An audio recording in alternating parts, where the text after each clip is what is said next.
Howdy, Jake. I'm going to talk about, in this video, I'm going to talk about lights. You know, we're all buying these bikes and we want to dress them up with these lights.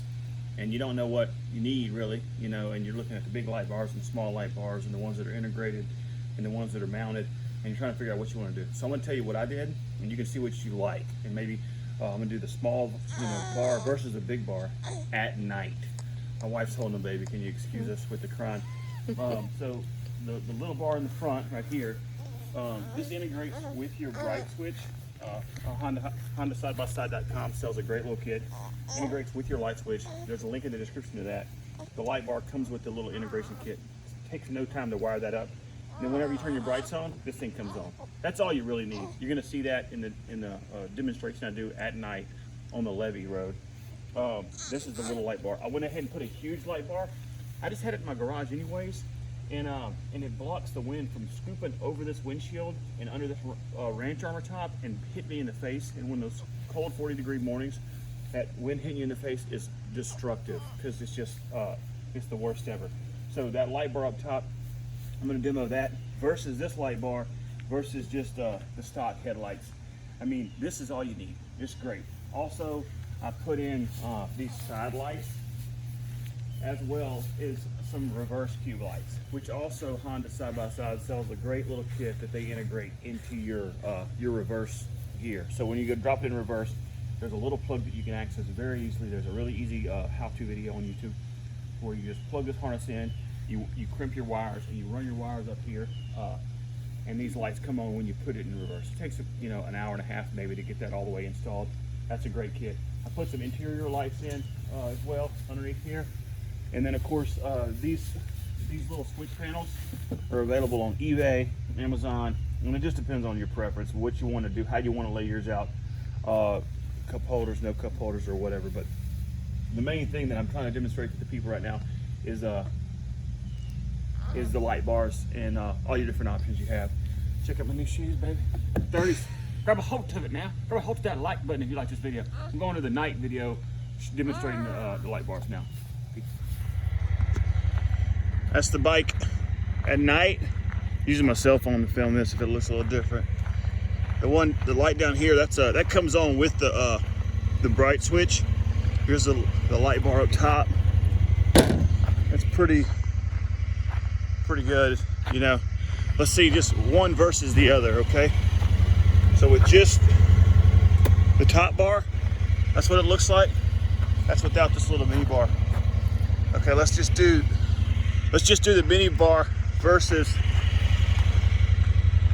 the top bar. Okay, that's just a little bitty light bar that's turned on with your you integrate it with your bright switch here. That's your mini bar. That's your big bar. Mini bar's plenty enough. The light bar up top is just super duper. So that's your difference right there. And then the side lights, that helps whenever you're always passing down your fields and you're looking down the right of ways and stuff, and it's nice to just be able to glance out there and see if there's any deer out there in the field on your way to the blind.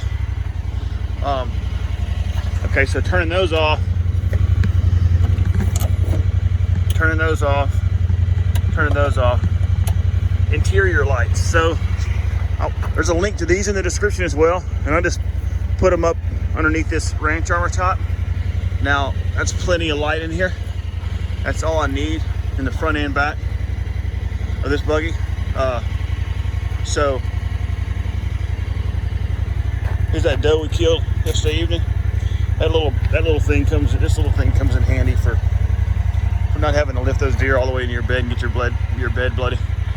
And then of course, so the reverse lights, and I have to turn it off so it doesn't start rolling.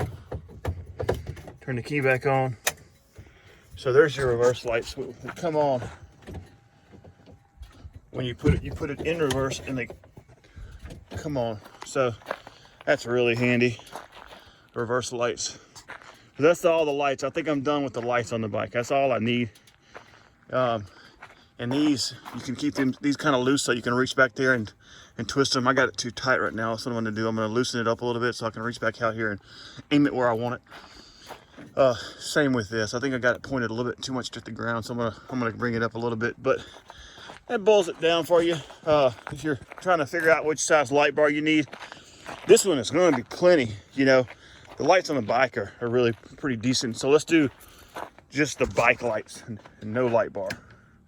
Okay, that's no light bar, mini light bar,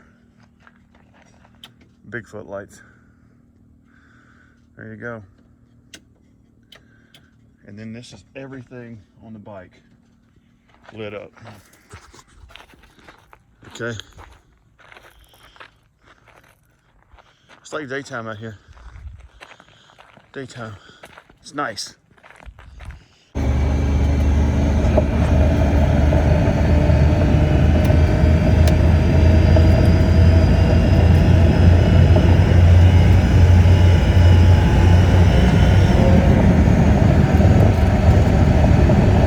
That's the big light bar.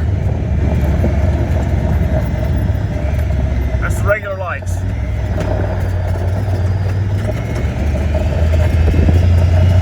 Here's the little light bar.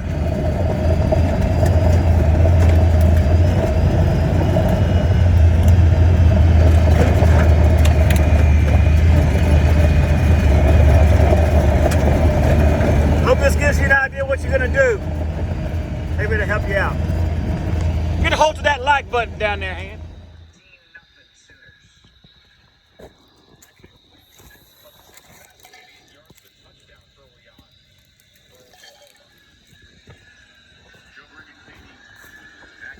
Starkville.